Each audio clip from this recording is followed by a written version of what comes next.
پوری دنیا اس وقت ایک کراس روڈز پر ہے، ایک turning point of the history ہے۔ میں پچھلے 50 سال سے عالم دنیا کی ہسٹری کا مطالعہ کر رہا ہوں اور پورے وثوق کے ساتھ کہتا ہوں کہ ورلڈ آرڈر چینج ہونے والا ہے، ایک نیا نظم دنیا کو ملنے والا ہے۔ پہلے اس انصاف والے justice and peace based world order کے اسٹیبلش ہونے سے پہلے یہ دنیا ظلم سے بھرے گی، اس کی قطعی پیشن گوئی رحمت دو عالم صلی اللہ علیہ وآلہ وسلم کر چکے۔ ہمارا ملک بھی دنیا کا ایک پارٹ ہے اور ہمارے ملک میں بھی ظلم کا ایک نیا دور شروع ہو چکا ہے۔ ایسا نہیں ہے کہ یہ 2-2.5 سال ہی میں ظلم ہوا ہو، اس سے پہلے نہ ہوا ہو، یہ نہیں ہے، یہ بہت بھولا پن ہے۔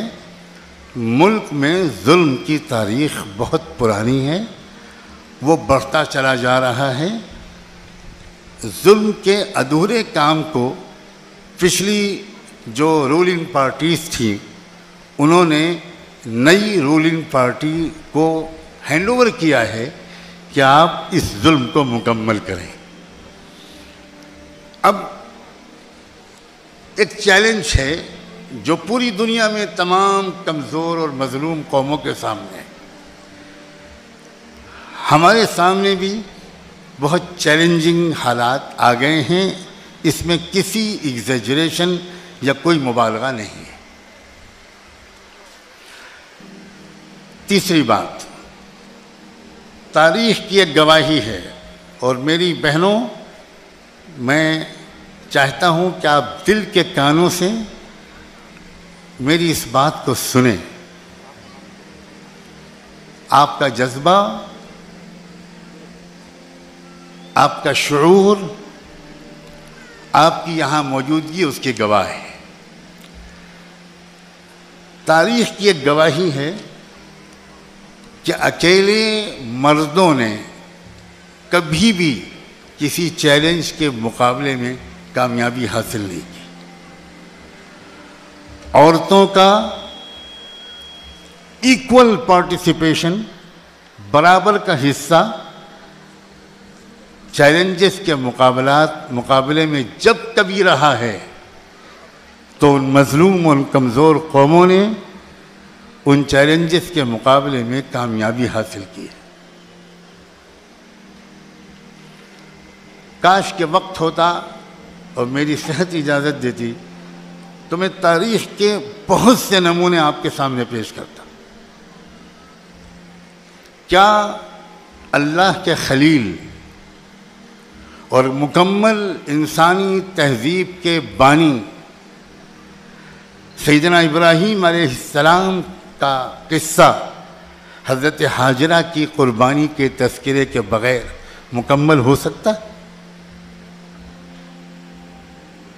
سلام ہو، لاکھوں سلام ہو حضرت حاجرہ کے عزم و حوصلے پر، ان کی وفا پر، ان کے یقین پر، ان کے توکل اور تقوی پر، کہ انہوں نے ایک نازک ترین موقع پر جبکہ وہ اکیلے اپنے دودھ پیتے بچے کے ساتھ ایک بے آب و گیا وادی میں تھیں اور ان کے شوہر حضرت ابراہیم اللہ کے حکم سے ان کو تنہا چھوڑ کر کہیں جا رہے تھے، اس وقت حضرت حاجرہ نے جو سٹینڈ لیا، جو مضبوط موقف اختیار کیا، اسی کی برکت ہے خانہ کعبہ، اسی کی برکت ہے چشمہ زمزم، اسی کی یادگار ہے صفا و مروہ۔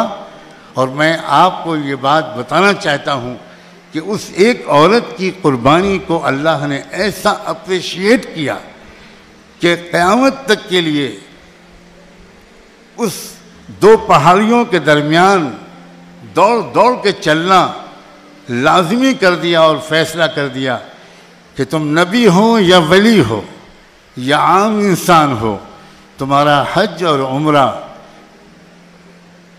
اس میری وفادار بندی کے نقش پا پر سر کے بل چلے بغیر مکمل نہیں ہوگا۔ یہ ہے عورت کی قربانی کا مقام اللہ کے ہاں۔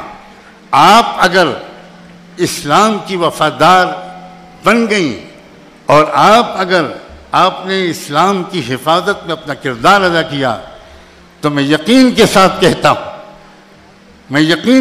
کہتا ہوں جس قدر کی نگاہ سے اللہ نے بی بی ہاجرہ کو دیکھا تھا، اسی قدر کی نگاہ سے اللہ آپ کو دیکھے گا۔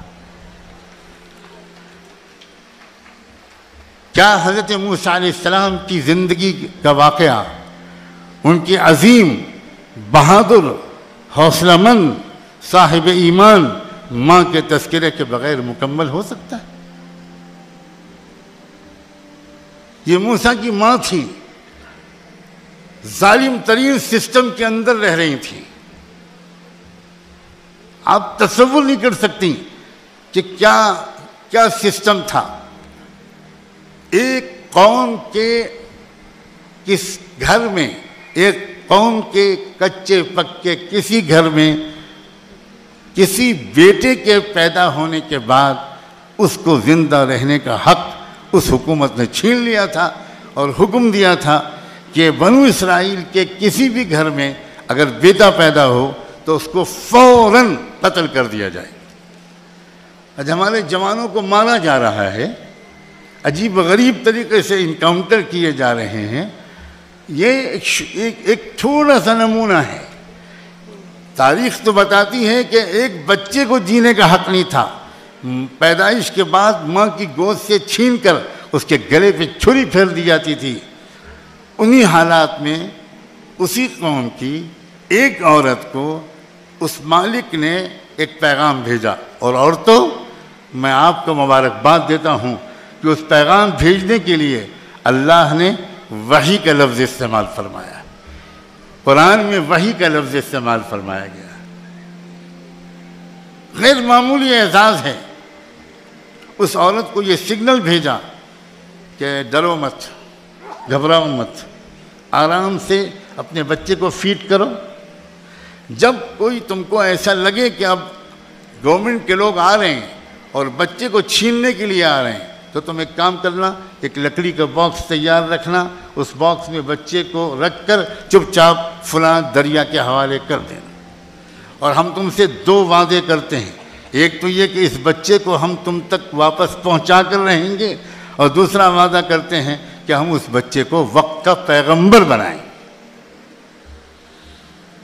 میں پورا واقعہ نہیں سنا سکتا وقت کی کمی کی وجہ سے۔ میں پھر سلام بھیجتا ہوں اس عظیم عورت پر۔ کیا آسان تھا؟ آپ میں سے کتنی مائیں یہاں بیٹھی ہیں؟ ممتا کے جذبے کو یاد کر کے پوچھئے کہ کیا اس ماں کے لیے آسان تھا کہ اس بچے کو اپنی گود سے نکال کر سمندر یا دریا کی موجوں کے حوالے کر دیں؟ کیا دریا کی موجیں زیادہ محفوظ جگہ ہیں؟ یہ ہے ایمان، یہ ہے حوصلہ۔ ایمان جب دل میں آتا ہے، جب دل میں گھر کر جاتا ہے، ہر قربانی کو آسان کر دیتا ہے۔ پھر وہ وعدے پورے ہوئے۔ وہ کیسے ہوئے؟ عجیب غریب کہانی ہے، پورا واقعہ قرآن میں ہے۔ دونوں وعدے پورے ہوئے، بچہ اس ماں کو واپس ملا۔ بچہ اسی وقت کی ظالم حکومت کی نگرانی میں اور اسی کے خرچے میں اس بچے کی پرورش اللہ نے کر کے دکھائی۔ فرعون کے گھر میں موسیٰ کا پیدا ہونا ایک اردو کا محاورہ بن گیا، یہاں تک کہ وہ وقت کے نبی بھی بنے۔ دونوں وعدے پورے ہوئے۔ موسیٰ علیہ السلام نے جو ریولوشن برپا کیا، موسیٰ علیہ السلام نے انسانی تاریخ کا جو ایک نیا ورق پلٹا، کاش کہ میں اس کی تفصیل بتا سکتا، سب سے زیادہ تفصیل کے ساتھ۔ کسی نبی کا واقعہ قرآن میں بیان نہیں کیا گیا جتنی تفصیل کے ساتھ موسیٰ علیہ السلام کا واقعہ بیان کیا گیا۔ انسانی تاریخ کا ایک نیا دور موسیٰ علیہ السلام کے ذریعے شروع ہوا۔ اس میں کیا ان کی ماں کو بھرپور کریڈٹ نہیں جاتا؟ میں پھر کہتا ہوں، کبھی بھی چیلنجز کے مقابلے میں مرد تنہا مقابلہ نہیں کر سکتے۔ تاریخ بتاتی ہے کہ ہر چیلنجز کے دور میں عورتوں نے برابر کا کردار ادا کیا ہے۔ آپ دور کیوں جائیے؟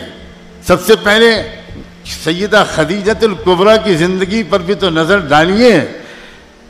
یہ کوئی اتفاق تھا؟ خدا کی کائنات میں کوئی چیز اتفاق سے نہیں ہوتی. ہر چیز ویل پلانڈ ہوتی ہے، ہر چیز ویل پروگرامڈ ہوتی ہے. ذالک تقدیر العزیز العلیم. یہ کوئی اتفاق نہیں تھا کہ ایمان لانے میں مردوں سے پہلے شرف لینے کی فضیلت ایک عورت کو حاصل ہوئی ہے. میں ایک بار پھر عورت کے تقدس اور اس کی خوش نصیبی کو سلام کرتا ہوں، اور آپ کو آپ کی ذمہ داری یاد دلاتا ہوں، آپ کو آپ کا مقام یاد دلاتا ہوں. اللہ تعالیٰ یہ کر سکتا تھا کہ کسی مرد کو پہلے ایمان لانے کا شرف ملتا، لیکن نہیں. قیامت تک آنے والی اللہ نے اپنی بندیوں کو ان کا اسٹیٹس یاد دلانے کے لیے تقدیر یہ بنا دی کہ سب سے پہلے محمد مصطفیٰ صلی اللہ علیہ وآلہ وسلم کو نبی ماننے کا شرف ایک عورت کو ملے گا. اور اس عورت کی زبان سے جملے کیا نکلے تھے،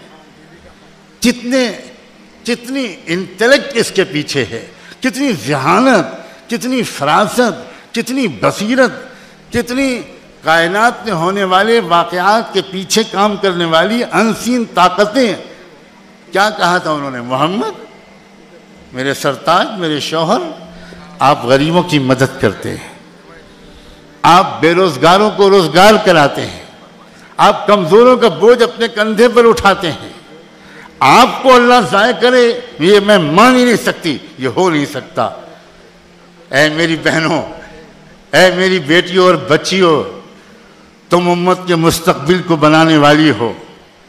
تم بھی اپنے اندر یہ کردار پیدا کرو اور اپنی بیٹوں اور بیٹیوں کے اندر یہ کردار پیدا کرو.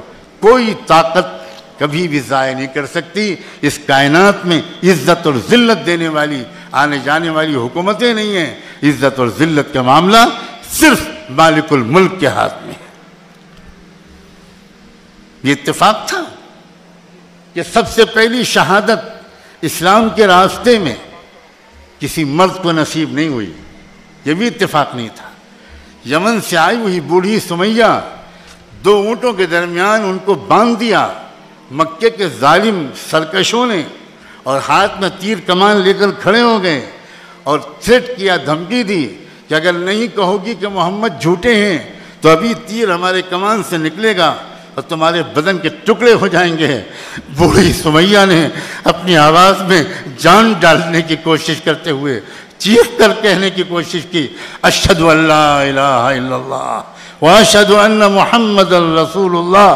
ابھی شاید کلمہ پورا پڑھ بھی نہیں پائی تھی سمیہ کہ تیر ظالموں کی کمان سے نکلا اور سمیہ کی جسم کے 2 ٹکڑے ہو گئے. یہ پہلی لاش تھی جو مکے کی زمین پر تڑپی. یہ پہلا خون تھا جو مکے کی زمین پر ایمان کے راستے میں بہا. پھر میں مبارکباد دیتا ہوں تم کو، یہ کسی لاش کی، کسی مرد کی نہیں تھی، یہ لاش ایک عورت کی تھی. اپنے مقام کو پہچانو، اپنی ذمہ داریوں کو پہچانو. آپ کی کیا حیثیت ہے، آپ کیا کر سکتی ہیں. What contribution you can do, what role you can play in changing the winds. آپ یقین مانیں. اور میں ڈاکٹر اسماء زہرا کے لیے دن رات دعا کرتا ہوں، ان کی رفیق کار بہنوں کے لیے، تمام ذمہ دار کارکنوں کے لیے. میری دعاؤں کی کیا حیثیت ہے، میں خطا کار بندہ ہوں. لیکن آپ کو پتہ ہونا چاہیے کہ ملک میں تقریباً 30-40 اولیاء اللہ ہیں پورے عالم میں، جن کو میں نے نام لکھ کر بھیجے کہ یہ بہنیں ہیں جو اسلام کی حفاظت کے لیے اس ملک میں نکل کھڑی ہوئی ہیں. ان کے لیے کعبے میں کے سامنے دعا کیجیے، ان کے لیے مدینے میں دعا کیجیے، ان کے لیے مسجد نبوی میں دعا کیجیے، ان کے لیے گنبد خضرا کے سامنے بیٹھ کر دعا کیجیے. اور آپ کو خوش نصیب ہیں. آپ واقعی میں جانتا ہوں بہت سے لوگ آپ کے لیے اور آپ کے ذریعے سے اس ملک کی تقدیر بدلنے کے لیے دعائیں کر رہے ہیں. اب کچھ گزارشات نہایت احترام کے ساتھ، نہایت محبت کے ساتھ، نہایت ادب اور قدر کے ساتھ آپ سے کرنا چاہتا ہوں. ایک تو یہ کہ پوری شریعت پر عمل کرنے کا فیصلہ کر دیجیے. آپ اپنی آہستہ آواز میں کہہ دیجئے انشاءاللہ. پوری شریعت پر